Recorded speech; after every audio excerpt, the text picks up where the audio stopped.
સુરત શહેરમાં ધોધમાર વરસાદ, ઉપરવાસમાં ભારે વરસાદને લઈને ખાડીમાં પાણીની આવક વધી છે। સુરતમાં ભારે વરસાદને લઈને ખાડી ઓવરફ્લો થવાની શરૂઆત થઈ છે। સુરતના પાંડેસરા વિસ્તારમાં ભેદવાડ ખાડી ઓવરફ્લો થઈ। ભેદવાડ ખાડીની ભયજનક સપાટી 7.20 મીટર, ભેદવાડ ખાડી 7.40 મીટર સાથે ઓવરફ્લો થઈ છે। સતત વરસાદને પગલે સુરતમાં ફરીથી ખાડી પૂરનું સંકટ તોડાઈ રહ્યું છે। તો ભેખડ ખાડીની આસપાસ રહેતા રહીશોને સ્થળાંતરિત કરવામાં આવ્યા। નીચાણવાળા વિસ્તારોમાં ફાયર અને એનડીઆરએફની ટીમ પણ તૈનાત કરાઈ છે।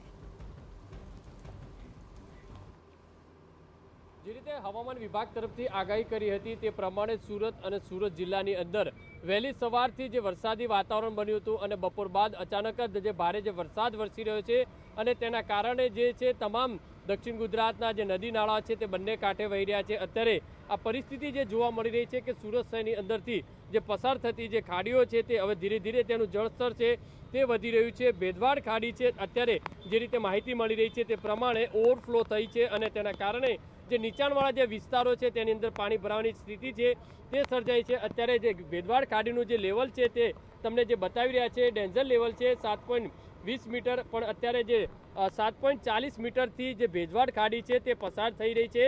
નીચાણવાળા જે વિસ્તારો છે પાંડેસરા છે, બમરોલી છે, આ તમામ જે લિંબાયત વિસ્તારના જે ખાડીના આજુબાજુના જે વિસ્તારો તમને જે બતાવી રહ્યા છે કે નીચાણના જે ઘરો છે તેમને તાત્કાલિક જે તે સ્થળાંતર કરવાની જે કામગીરી છે તે કરવામાં આવી રહી છે।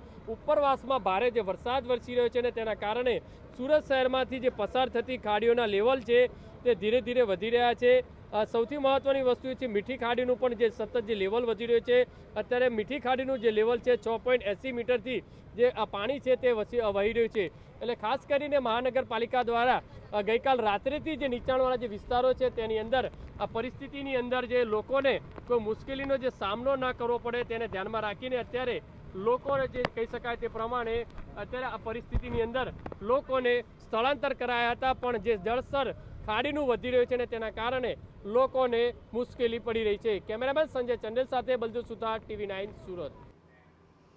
તો આ તરફ સુરતના હીરા બજારમાં પણ પાણી ભરાયેલા છે। મિની બજાર વિસ્તારમાં પાણી ભરાયા છે, જેના કારણે વેપારીઓને ભારે નુકસાન જવાની ભીતિ અને વેપારીઓમાં હજુ પણ ડરનો માહોલ જોવા મળી રહ્યો છે। ક્યાંક વધારે પાણી ભરાશે તો તેમને વધારે મુશ્કેલી થઈ શકે છે। હીરાના કારખાનાઓ બંધ કરવા માટે આદેશ આપવામાં આવ્યો છે। મિની બજારમાં અનેક કારખાનાઓની બહાર પાણી ભરાયેલા જોવા મળ્યા।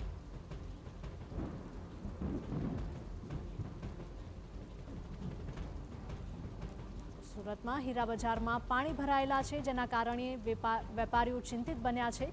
મિની બજાર વિસ્તારમાં પાણી ભરાયેલા છે, જે આપ દ્રશ્યોમાં પણ જોઈ શકો છો। હીરાના કારખાના બંધ કરવા માટે આદેશ આપવામાં આવ્યો છે। મિની બજારમાં અનેક કારખાનાઓની બહાર પાણી ભરાયેલા જોવા મળ્યા।